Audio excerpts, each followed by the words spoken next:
Okay, I think we are live. I know that there's a little bit of a delay on comments, so please forgive us of that. Hey, everyone, I'm Alex Barker. With me, I have Tracy Dabbs. Say hey, Tracy. Hi, good evening. Hopefully, everyone can hear us. Please let us know in the chat, post a comment. Love to know where you're at. Feel free to just write, where parts in the country you're at. I'd love to know. But I do want us just to go over a quick couple admin things. But first, thanks for showing up to our transition series. Tonight, we're going to be talking about non-traditional careers, Tracy's story of how she went from retail into something crazy non-traditional that a lot of pharmacists have never heard of before, and the steps that she took to do that. We were going to have another pharmacist on here, but unfortunately, she had to take care of her brother, leaving last minute for deployment. So thank you, Keenan's brother, for being a part of our armed services. But unfortunately, she's not able to join us tonight. For our next one, she'll be there, and we'll have more pharmacists as well. Tonight, we're going to be going just a little bit over into non-traditional careers, and at the end of it, we'll be sharing about how you can start your journey into a non-traditional career, about finding out what options there are out there for you, and about how you can get a little bit more work-life balance. So again, I'd love it if you could just type in anything in the chat. Hey Lance, I know you. Good to see you here. Congratulations on leaving retail. That's awesome. So, Tracy, it's just you and me tonight. I know. I was saying earlier, I was like, I feel so sorry for everybody. No, you're awesome. Tracy, your story is so cool. So Tracy and I actually go way back. She was one of the first pharmacists that I had coach after starting the Happy Farm D, and a lot has changed since then. But before we get into it, one of the things that I'd love to know from you, those who are watching, what are some non-traditional career paths that you're interested in? What are some things that you want to know more about? Love to hear it in the chat. Whether on your LinkedIn, Facebook, or YouTube, I should be able to see it. Hey, Mina, last year of pharmacy school. Hey, congrats. You're almost done. Now you get to enter the real world and pay off all that debt. Yay! You can do it. Hey, Jacqueline, Alejandra. Very good to see you guys. Hey, we got a bunch of students in here. Very cool. Very cool. Hey, guys, good to see you. Hopefully you can see your comments on screen. So I see a couple of people from retail, or people who were in retail but have left. Tracy, you were in retail, right? For quite a few years, like almost a decade, if I Yeah, remember I correctly. was. I was a pharmacy technician at a small independent pharmacy where I grew up. I grew up in a rural area in Georgia, and I transitioned to a pharmacy intern at a large retailer, and I was there for 11 years. 11 years. Yeah. How did it start for you? The whole, like, how I wanted to get out of the whole retail experience. Because I mean, a No, decade's a actually, really long time. I was gonna take us back to like when you first started in retail. How did it feel way back when? Yeah, I loved working at my independent pharmacy. It's the only pharmacy in my town. So it, like, my parents went there. It was the pharmacy I went to as a child. I remember getting amoxicillin there when I was sick. Like, I remember going up to the counter and the pharmacist mixing it up. So it was that true hometown independent pharmacy feel. And I could really see the difference that he made in the community, especially since he was the only really provider in our county besides the health department. We didn't have any doctor's offices. We didn't have a hospital or anything like that. So he really made a difference in that community. And I saw how important pharmacy can be in people's lives because of that. So you joined the profession, you get your first job, you work years in retail. What did it turn into for you, your day job? I this is really funny. I loved retail. I still do. Retail pharmacists service their community in so many ways, Yeah. and go past the whole pharmacy. component. They're your therapist. They see your children when they're sick. Pharmacy sees you at your worst moments, and we truly impact people's lives more than other people, I really think, feel. I thought I was going to be in retail forever. And with my company, unfortunately, they started downsizing and getting rid of some smaller stores that were having low grocery sales. And I reached out and didn't really feel like moving out of the state, and decided that I was going to have to do something different. And I was unemployed for 3 months, which was the scariest experience in my life, because I had worked since I was 13. So I was in full panic mode trying to find a new job, transitioned over to another retail job, and it wasn't what I thought it was going to be. And I just remember feeling like I had this moment to change my career. I could have totally went down a different path, and I was really disappointed in myself for not taking advantage of that situation. And that's when I started researching transitioning to other career paths, and that's where I found you. Hey, thank you, internet. A friend joked with me and said, "There's no way you could start a coaching company without the internet." And he's absolutely right. Right? You and I would have never connected. Oh no, absolutely not. You're absolutely right. So I think, without going into my own story, I think everyone can relate to the idea of doing interviews, looking for a job, getting a job, and feeling maybe betrayed is a strong Mhm. word. I don't know if you felt that way. Yeah, I felt lost. Hmm. In what? Like, you mean after you took the new job, the new retail Yeah, job? I felt, again, I would say betrayed too, because I mean, I walked into work and my district manager was there saying that the store was closing in 90 days, and they had no, yeah, and it was around my birthday too, so I Gross. was like, great, fantastic, everybody. And then, like, Happy just dealing with the birthday. whole, yeah, and then dealing with our patients, like, they're like, where are you going? We have no idea. And they're like, what do you mean you have no idea? We don't know. um it was Hmm. me, because I took over managing that store, and my pharmacy manager slash staff pharmacist, she actually had to come off medical leave in order to Oh, close the store. That's the reason I took over the store. She was in a very, very bad accident on a horse where she was thrown and her leg was shattered. So she wow. was hobbling around the pharmacy helping me try to close this store in 90 days. Oh, And our part-time pharmacist, all three of us were not placed within the company. All of us had been through the company for many, many, many years, and our positions were just eliminated.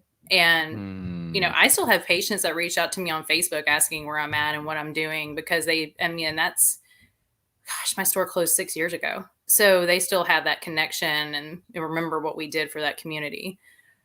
So betrayed, yeah, probably. Um, I, like I said, I thought I was going to be in that position forever.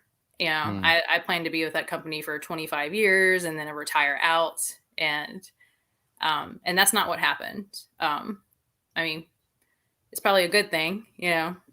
What does my husband call it? It's like the best worst thing that ever happened to me. Yeah, sometimes, in our careers, there's a lot of factors outside of our control, right? Yeah. Downsizing, the economy. I mean, we saw a huge shift, during the housing crisis.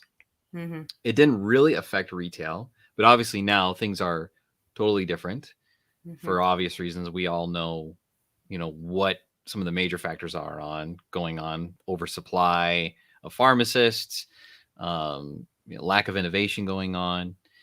So you're kind of at this pivotal moment where you're considering what the other options are, if you should go somewhere else.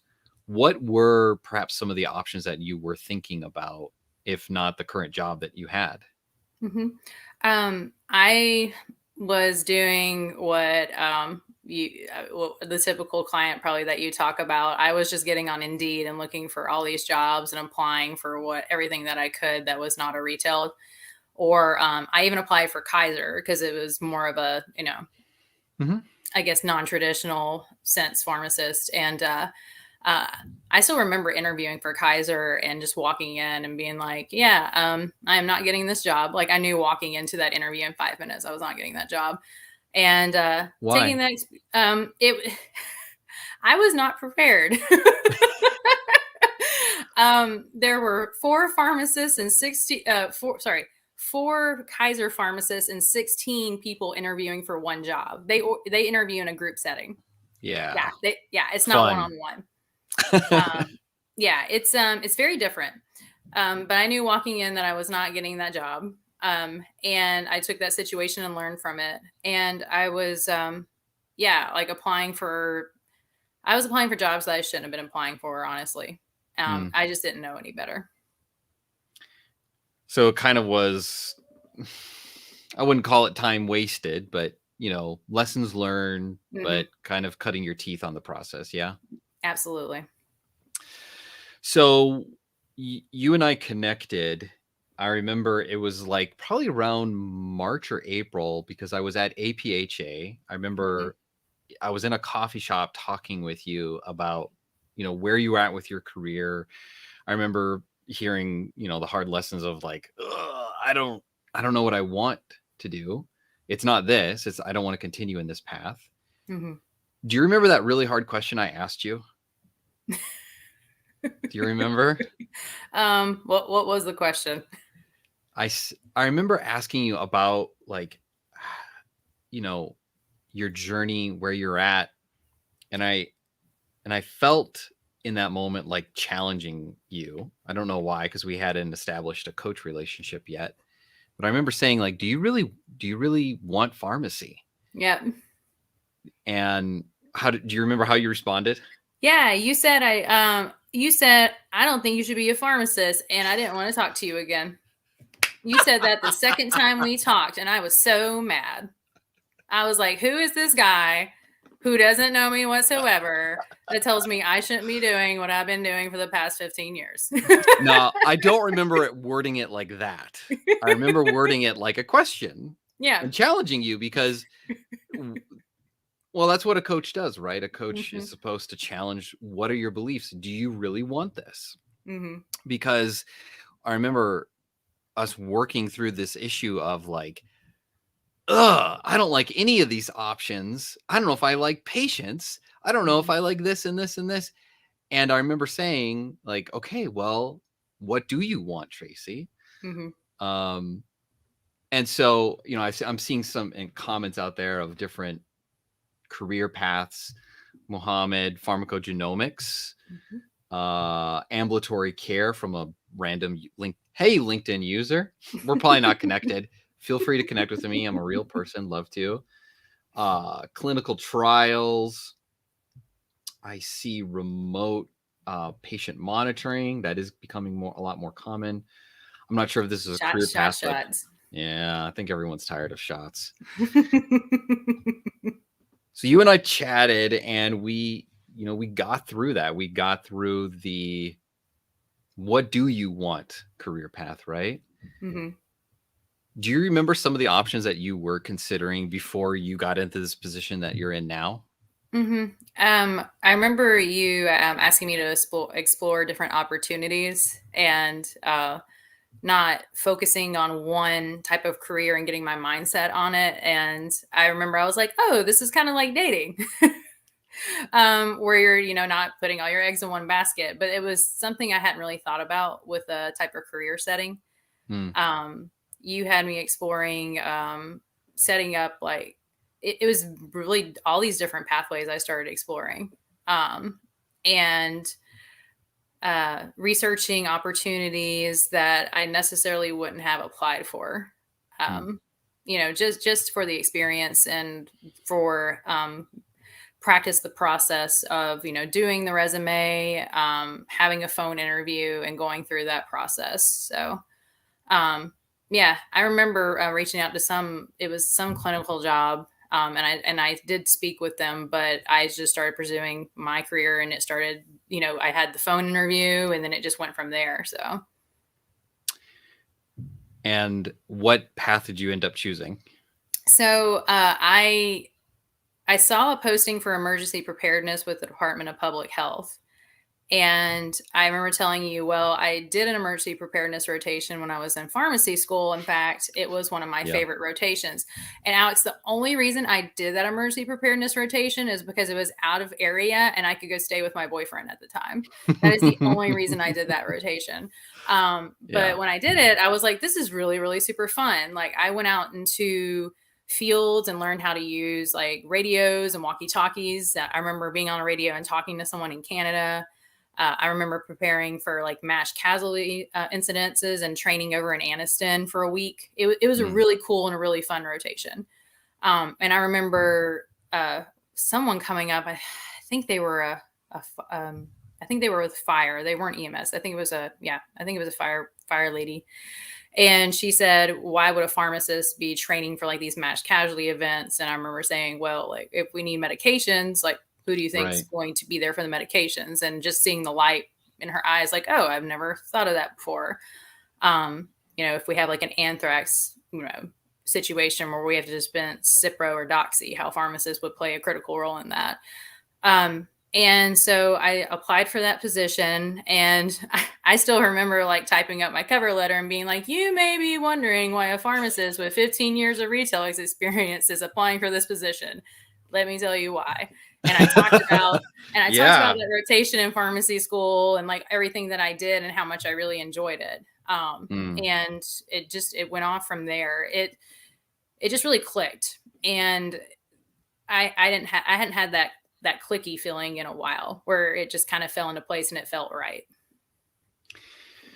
So something I can't reach it, not professionally because it's on my desk. That's just too far.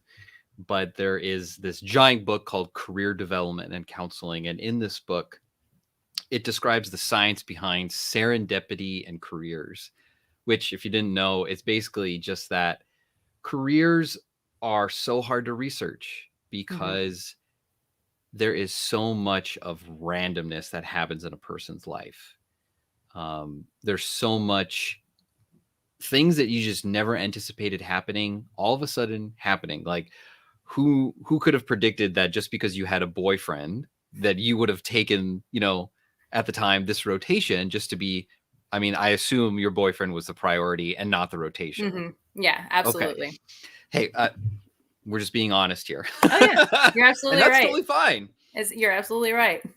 But at the heart of that, I suppose, from a career perspective, is being open. And what the research is very clear about is that when you become more open to what possibilities are out there, you're much more likely to find opportunities that match your strengths, your personality, and your values. So when you and I were going through this coaching process of getting you into this position, we talked a lot about those things. It's been a while since we have worked through those things, but do you remember some of those things, how they aided you in the hiring process, thinking about your values, your personality, the stories? I know one in particular. I hope you're going to say it. If not, I'll say it anyway. But it's fine. Of course. I remember just like you were so patient with me, and I appreciate it because I really hadn't professionally interviewed like that in quite some time. And I went down to like the Capitol building to interview for my job, so it was a little intimidating.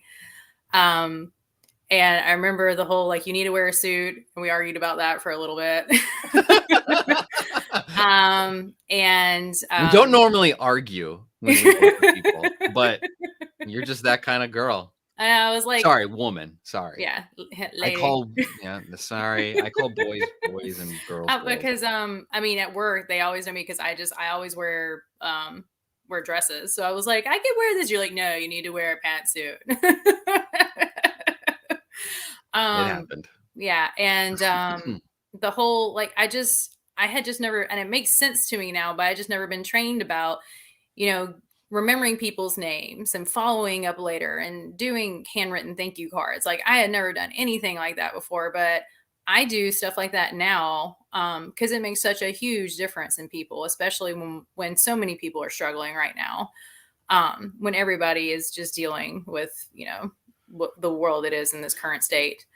Um, and I remember going through the STAR interview questions, and when I was unemployed, I had picked up the random sport of curling to kind of take my mind off the fact I wasn't working.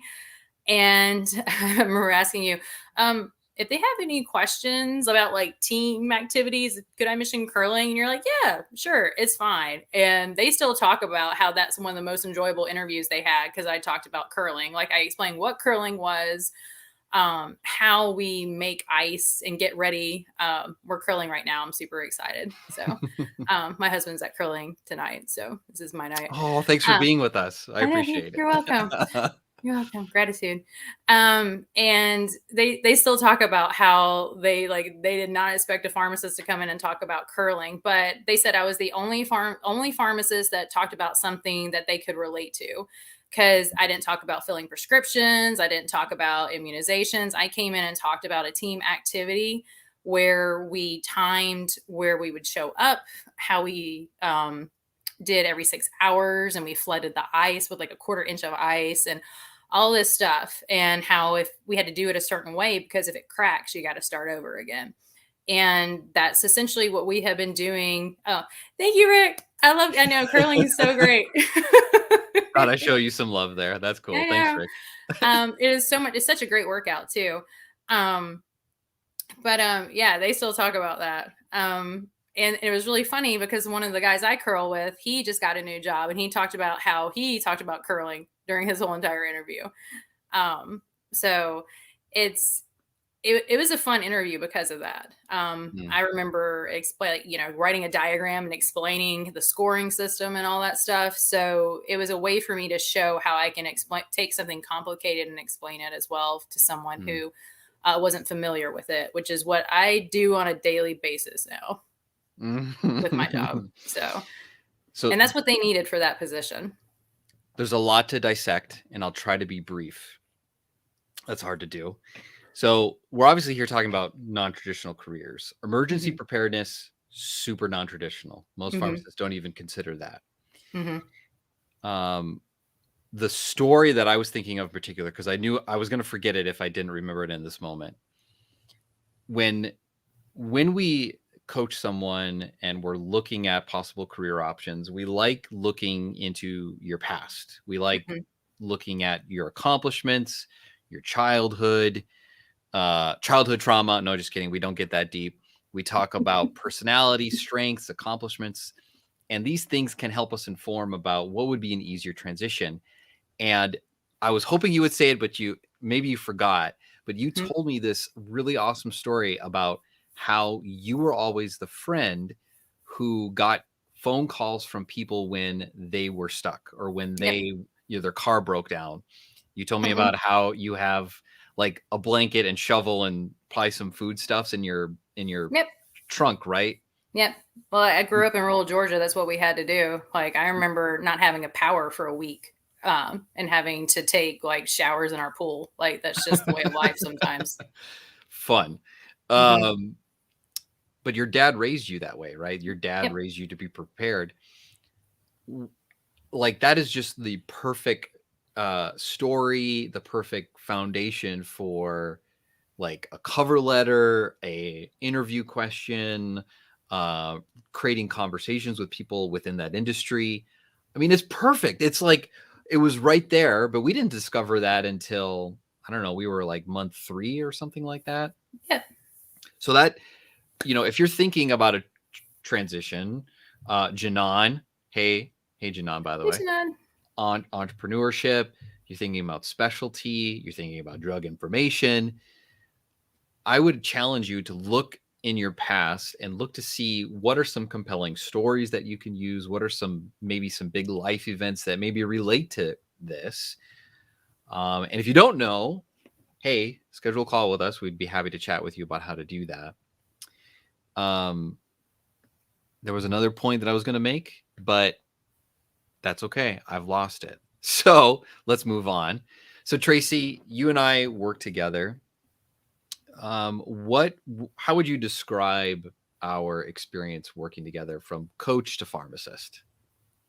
It's honestly been life-changing for me because I didn't really realize it at the time, but I've taken so many of the skills, because you were my coach for about 6 months, and Mm. I took a lot of those skills and I still have them today, whether it's with my job or with helping other pharmacists that reach out to me on LinkedIn about transitioning to a career, or with my students. I have taken those skills and, I use them every day, and I didn't really realize that until recently. So, what's been some of your favorite things that on how life's changed in this new career? Um, so before the pandemic, Yeah. uh, Yeah, let's talk yeah, so for everyone that may be in the I'm a at this little point, busy right now. right. She got into emergency preparedness, totally non-traditional career before the pandemic, Yep, that's okay? correct. So before, it was not as many emergencies going on, you'd say? Yeah. Yeah, I got activated for a few events for a hurricane, a snowstorm, things like that. But yes, there were not. It was not to the scale of what we have dealt with in the past 22 months. Hmm. So despite let's remove COVID-19 because we're not Hmm. going to talk about Oh, it. I still love my job during COVID. I still go to work and love what I do. Even when Mm, I was working 12 hours a day, I worked 21 days straight. I still loved what I did, because I was making a difference in the state that I was born in, and I wouldn't have it any other way. I mean, my boss finally reached out and said that I couldn't be working that many days in a row, but because I was the only pharmacist there. mm. I was working in a very large warehouse where we were doing everything. So, yeah, even with the pandemic, I still love what I do. I've had to learn to shut down when I come down in the evening, just come home and shut everything off, because it was Mhm. so hard for me to shut off. And having the moments like right now where it's not as busy, where I'm kind of like, what's going to happen next? Like, so, Yeah. learning, it's been very interesting. It's been learning to, not be so busy because I've been so busy for the past 22 months. But it's I've been really grateful, and I've been really proud of the position I've been in. Apparently, you're crazy. Thanks, Jacqueline. I appreciate that. Tracy. Do you feel crazy about what you do? Hmm. How, Crazy excited about it. how does it compare to your previous career in retail? Um, it was. I still remember like when I would go into. I mean, don't get me wrong. I still love retail, but it was very different. Where I wasn't excited about waking up in the morning. Like it was really hard for me to kind of get myself out of bed. I would snooze my alarm like 3 to 8 times. Um, Now when my alarm goes off, I just click it off and I'm ready to go. Which is very, very different. I've never been like that before. And just getting ready and just, getting excited, getting in the commute, thinking about what I'm going to do for the day and what all activities are going to be involved. And one of the things I've been really grateful for is I've brought on students. So I became a preceptor for a college, and they have really enjoyed my rotation as well. And they have been exposed to stuff that they never thought they when they sign up for a public health rotation. Oh, bless them. They do not Is have me listed. exposed the right word? Sorry. Traumatized, maybe. Sorry. I find I make more bad dad jokes as I get older. Sorry. It's fine. So you've been a preceptor. You didn't do that before in Nope, retail? did not. Mm.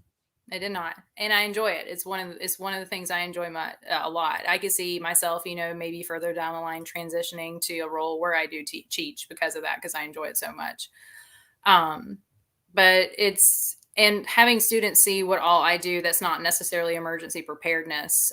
We've been helping with the protocols for public health, so they've been very involved with that, and women's health and TB, all sorts of things that I work on in the background in the periphery and support other departments with. They didn't realize what all a pharmacist can do in public health, never mind emergency Mm. preparedness. Well, if people are curious about emergency preparedness, what is it? Because I remember, it was the first year that we really set up our program that I was working with you. I was aware of emergency preparedness from my research, but my impression was there's maybe one pharmacist per state that Yeah. does that.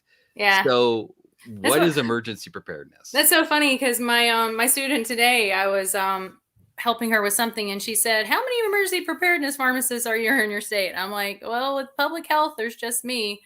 But I know some pharmacists that are in hospital that have actually started getting involved with emergency preparedness, because a lot of hospitals, especially in my state and in Georgia, we do patient evacuations where we evacuate the coast and we evacuate Florida, and we have to take these patients and we have to place them throughout our state. So a lot of pharmacists, I feel like, have gotten involved with emergency preparedness more so because they've had to. Hmm. A lot of pharmacists are on these healthcare teams where they talk about, if we have to evacuate because of a tornado or a hurricane, what are our plans? So it's the whole planning and also the training and the practice for that event. We were actually supposed to do our CDC training in 2020 for a mass dispensing event. And our exercise was supposed to happen in March 2020, where we were going to give out like bottles for a mass dispensing event for an anthrax event. Then COVID happened, and we decided it would probably not be a good idea to have an event where we're giving out bottles of medication to cause mass panic and chaos. Then we got activated, and I got put into a warehouse. So it's been a fun ride. Hmm. But it's the whole, sitting down and learning the different exercises you can do, whether it's a tabletop exercise where you meet with different partners and talk about a scenario. Like, this is what happens. The weather comes on, and you have a prediction for a tornado coming this way. What do we start doing? Okay, it's changed routes. What do we do now? Because you have to have a backup plan, and just thinking what we would do in these scenarios that you know that may happen, so you can kind of put yourself in that mindset to prepare you for a situation where you may have to evacuate patients or deal with a pandemic. Hmm. You know, if you think about our education as pharmacists, we typically focus on like the end product, the end delivery, right? Hmm. But before a medication gets to a patient, there's so many steps in that process. There's Hmm. so many ways medications get involved in public health and patient care that we often don't think about the random things in that journey that happen that should involve a pharmacist. Hmm.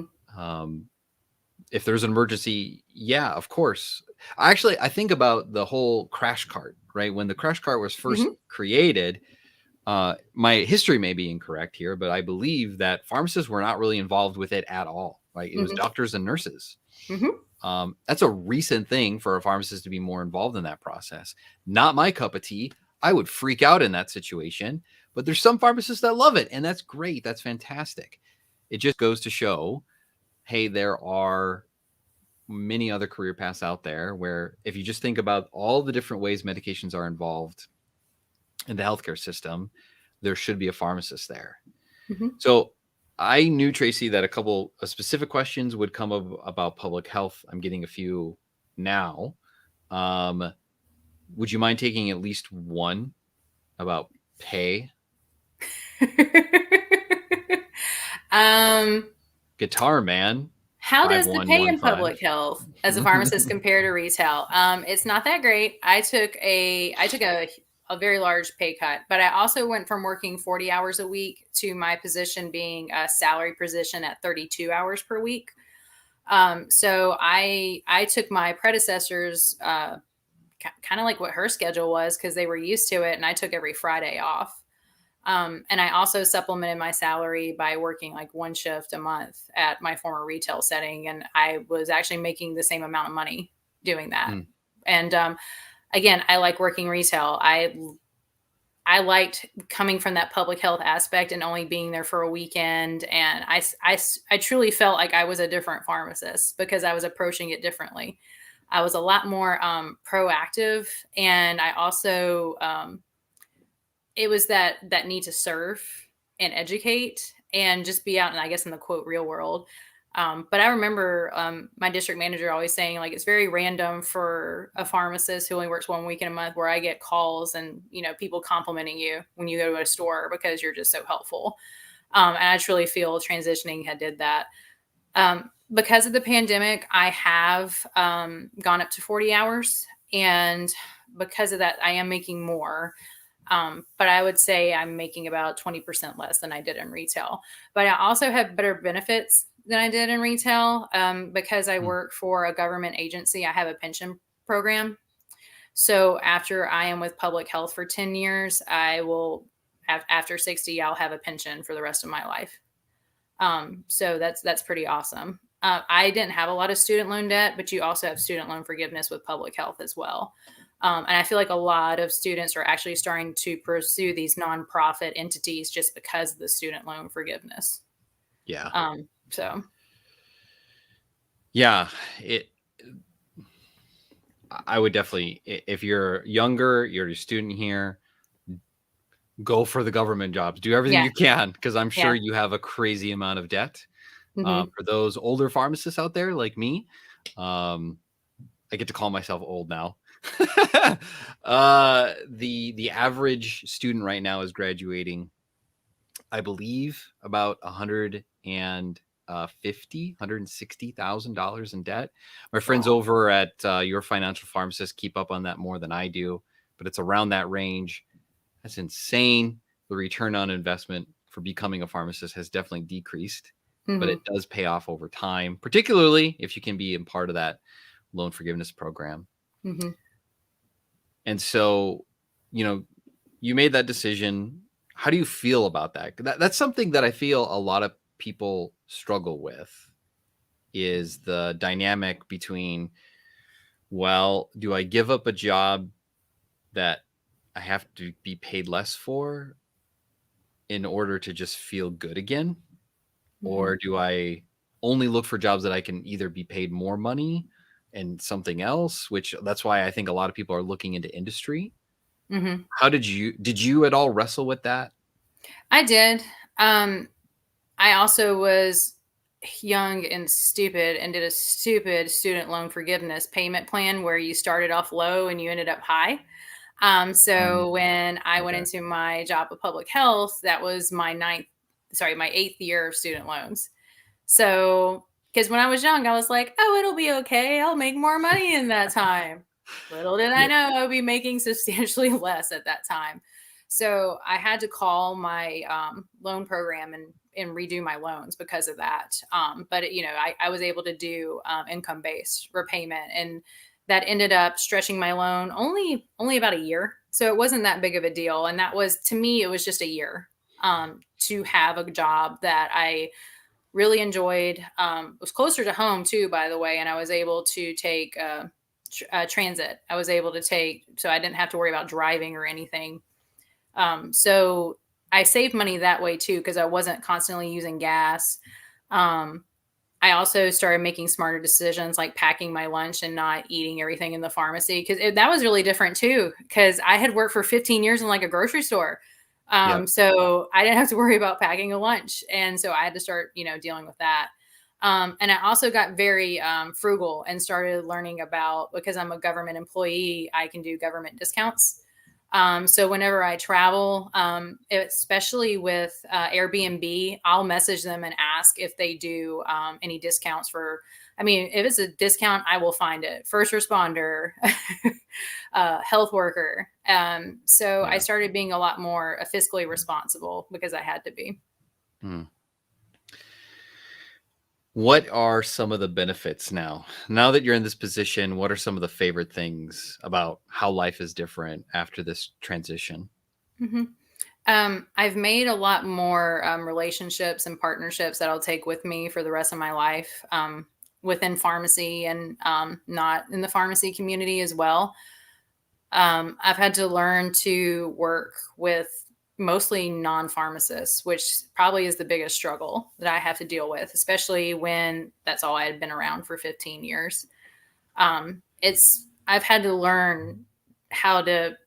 I mean, I thought I was great at communication because I would explain to patients how these really complicated drugs would work. Nope, I was not good at communication with like the average person.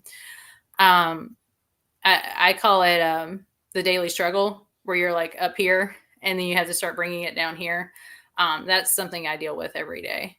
Hmm. But you know, I am super grateful for the job that I'm in, and I'm very blessed to be in the job that I am, and just the relationships and the partnerships that I have formed that I would have not had I done this job. I feel like my life wouldn't be as whole. I feel a little bit more complete. I think you're being humble because you're not even talking about all the other cool stuff that you've done since the transition. Because I've known you now for a couple years. Mm-hmm. You've done some pretty cool things, but Mm-hmm. th- would you say that a lot of those cool things haven't happened? Wouldn't probably have happened if you stayed in your previous job? Oh, You know, absolutely not. Absolutely not. so I know we're pretty much we're at 40 minutes, which I didn't anticipate. But Tracy, I really appreciate you sharing your story, sharing where you were, what it was like, and how you kind of transitioned into this. And hey, I want to encourage everyone, if you're on LinkedIn, send me a message. I'd be happy to chat with you. But what I would encourage everyone to do who's watching this is to just schedule time to chat with us. Right now, we have a career advisor. His name's Eric Wilson. And we love to do growth chats where we love talking with pharmacists, talking about where they're at and some of the things that they're interested in and where they want to go next. We are obviously a career coach company. So we do provide career coaching services, helping pharmacists create transition plans and help them get into new and awesome jobs. We've got some pretty crazy guarantees on our program. Like if you work with us, we guarantee things like you'll get a new job. But we're not for everyone. But I've instructed Eric to provide people with a few ideas based on your career history. And if he thinks that we're not a great fit to work with you, we're more than willing to network with you, to provide people within our network to introduce you to, as long as we think, you're an awesome person. That's kind of prerequisite. Tracy's an awesome person, which is why we wanted to work with her way back when. And we'd be happy to chat with you. If you're on YouTube, definitely do not check messages on there. But you can also, excuse me, feel free to reach out. I'll put my email, hopefully, on this thing if I can figure out how. Yeah, I can figure out how. So it's Alex at thehappyfarmd.com. Hey, that was easy.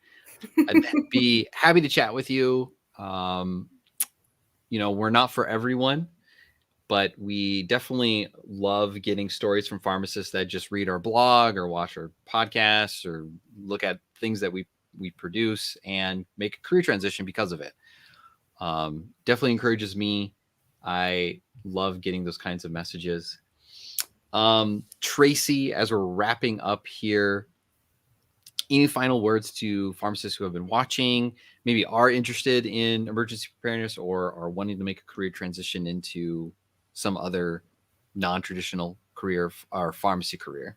Yeah. I would go back to what you were talking about before. I didn't know what I was good at. So starting to focus on that, and because my supervisor has basically said like we needed someone with her skill set. Like he says that all the time, because not every pharmacist can do what I do, which is fine. So I would say whether you're thinking about transitioning to more of a clinical setting, or if you actually want to like do the awesome public health setting, to actually research. And what I always tell my students is just because something, it doesn't have to say a pharmacist to be a pharmacist. We have so many transitions, like these skills that can go to other types of settings. So just sort of do your research and actually sit down and do some soul searching and actually figuring out what you want out of life and what it is that you want to do. Amen, sister. Mm-hmm. Not much better than that. And you got some love as well. People sharing their love. Yeah, Tracy, it is a bit daunting, Michelle. I feel you. Yes. Which is why we exist, because we're career coaches and we're awesome at what we do and we change lives. Tracy, Mm-hmm. you're one of those people. I really appreciate you sharing your story with me and with others. And I'm excited to help more pharmacists make that transition. So please feel free to reach out. And Tracy, thanks again for hanging out with us. All right. It was a pleasure. It's nice seeing you. I haven't seen you in a while. I know. We've been busy. That's what you do when you're hustling, when you're indispensable, right? You're yeah. Maybe I'll share everything that's going on in my life, but maybe in the future. Anyways, again, Tracy, thanks for your time. I appreciate it. All right. It was great seeing you. All right. Bye. Bye.